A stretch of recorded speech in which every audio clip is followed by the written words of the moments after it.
Because you obviously have gone as far, like compared to the population of the planet, you've gone about as far as you can go in terms of like rational medicine, like understanding all that. So it's very easy for you. Well, common sense, of course, like hugs and laughter and joy are going to only improve your immune system and everything. And like all of us know that experientially, but sometimes when you feel crap, you definitely, it might not be, it isn't something you might turn to a chocolate bar or something. Whereas if someone made you laugh, like that can just have it can add so much energy and stress relief and so many other aspects of things. So, no, definitely. Yeah. I think when I say common sense, I'm really thinking about it from the perspective of, one studying this or one measuring its impact. It's like the common sense comes into it where of course it's going to have an impact on one's ability to stave off disease or, improve their, there were some really interesting studies that, Dr. David Hamilton talked to me about on the podcast. Have you had Dr. Hamilton? You should definitely speak to Dr. David Hamilton. He's amazing. So he's a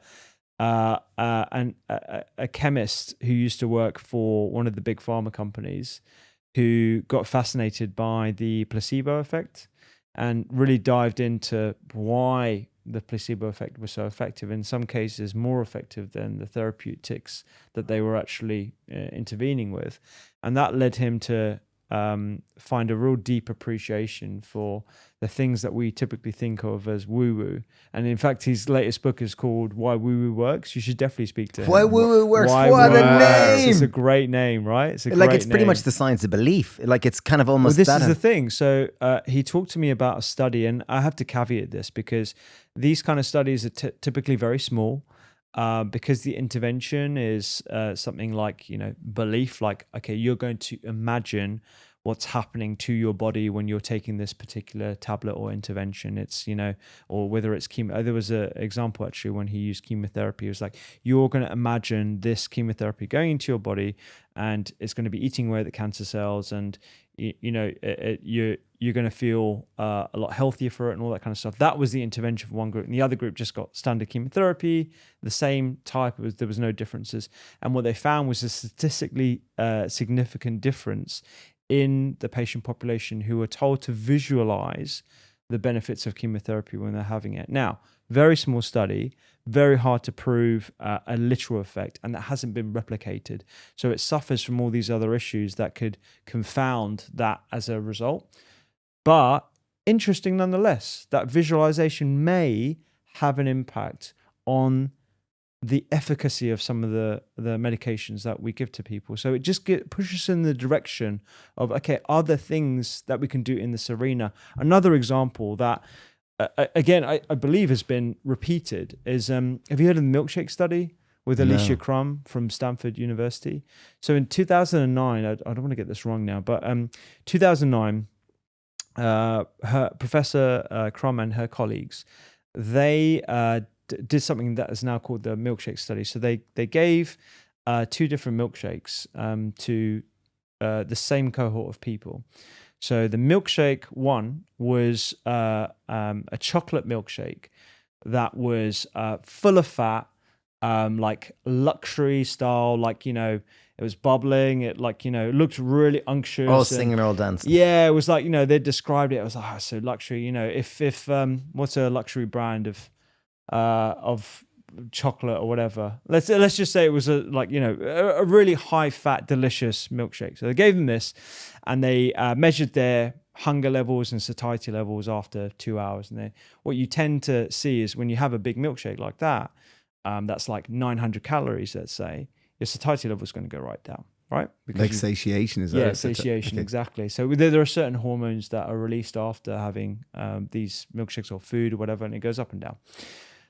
The second milkshake that were given to the same cohort of people, this was a disgusting diet milkshake. It was low calorie, 300 calories. It was insipid. It was, it's going to taste horrible. It's going to be manky, whatever.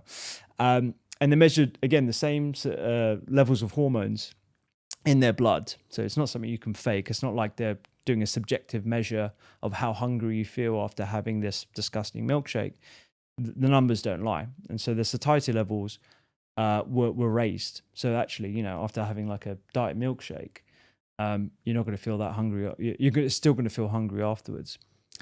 The kicker was that the milkshakes were identical. So it was the same milkshake. It was the same number of calories, the same ingredients, exactly the same.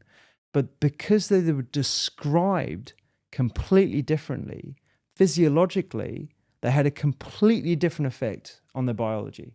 Wow. Completely different effect. So the perception element, the way in which we describe healthy eating, this is actually something I spoke about in my latest book. This is a good segue to that. But the perception of how you eat your food can literally impact your physiology, literally impact your satiety levels. And I find that amazing. And I don't think we know as much as we should do about the impact of perception in medicine. Because you can imagine, if I tell you this drug that I'm going to give you is going to completely flatline your cholesterol, it's going to massively reduce your sugar levels in your blood, would that have an impact on the literal levels after I described it like that? Who knows? That study hasn't been done, but in that particular example, I found that particularly fascinating. It really is amazing. Yeah, Like, that's yeah. really fun. It's a really It's exciting. really Exciting. famous study, the milkshake study. Yeah. And then, so how does the perception and how does that impact? Like you mentioned your lovely segue, like in your new book where Cooks. you talk about, it's called Cooks, and you Yeah. kind of talk about how we as a society can come together to actually enjoy and create much Yeah. pleasure around healthy food as opposed to seeing it as I'm on some diet. Yes. Doctor has me eating all these foods Yeah, that are, yeah. oh, Well, this is the thing. It kind of circles back to what big food understand and lean into. They create anticipation and they create FOMO around certain types of processed foods. Like they describe the crunch, the spice level, whatever it might be. They spend tons of money on like creating the most perfected burgers and like moist, crunchy looking, whatever it might be, the images of food that you see plastered on bus stops and all the rest of it. They spend an immense amount of time because they know that's going to increase the anticipation and the desirability of said foods.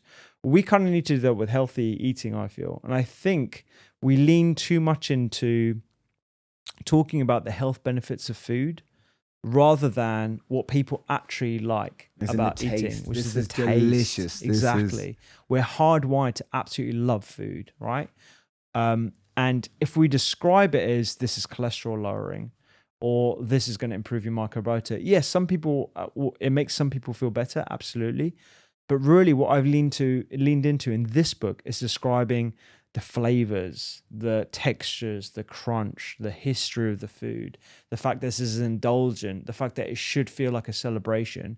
And yes, it is healthy, but the primary focus is to really dive into that foodie element, because instead of healthy eating being something that you described as, solitary, punitive, restrictive, Pious. something that I should do, it's actually something that we should really enjoy. It's something that we want to celebrate with. And that's why actually in the last section of the book, Dr. Rupy Cooks, it's healthy feasts, because I want people to celebrate with healthy food. The kind of food that we were eating at the cafe earlier, that's like celebration food to me. And so, for me, we've done like a Mediterranean spread.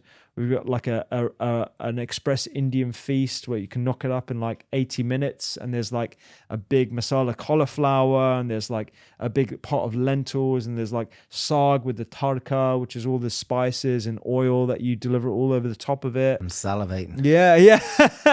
And when you look at the imagery, it's like jumping off the page, because I want you to dive into the flavor of the book rather than just the health elements. The health elements are still there.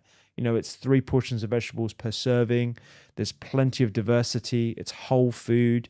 It's going to improve your microbiota. It's good for blood sugar. It's good for inflammation. That's all a given with Doctor's Kitchen recipes. But I really want to dive into the flavor element, because that's going to create consistency in how often you eat this food every week.